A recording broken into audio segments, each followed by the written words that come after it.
জয়গুরু, শুভ সন্ধ্যা।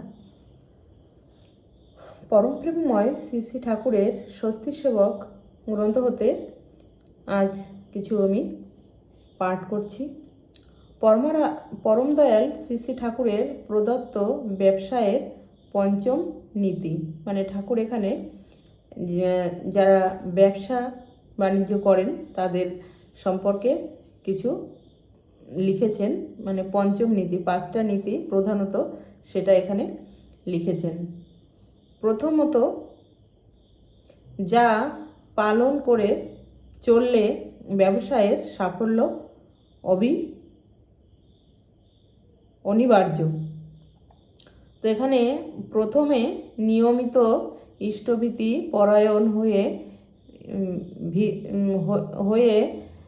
ভিতরে বাইরে মিষ্ট সেবাপ্রাণ সৎ ব্যবহার। দ্বিতীয়ত, দৈনন্দিন হিসাবপত্র সহ উন্নতিমুখী লাভজনক পরিচালনা।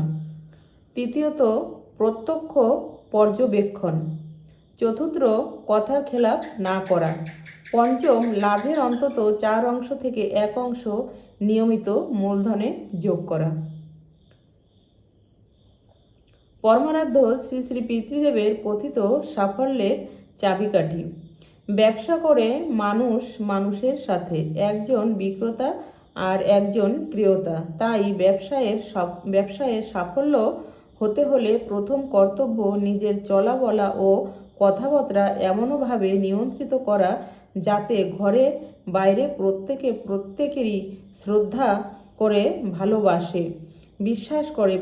প্রত্যেকের সাথে এমনও হৃদয় ব্যবহার করতে হয় যাতে ওই মধুর ব্যবহার পাওয়ার আকাঙ্ক্ষায় তাকে বারবার ফিরে আসতে হয়। মানুষের সাথে প্রীতির এই সহজ সম্পর্ক স্থাপন করতে পারলে ব্যবসায় কেন, জীবনের প্রতিটি ক্ষেত্রে সাফল্য হওয়া যায়।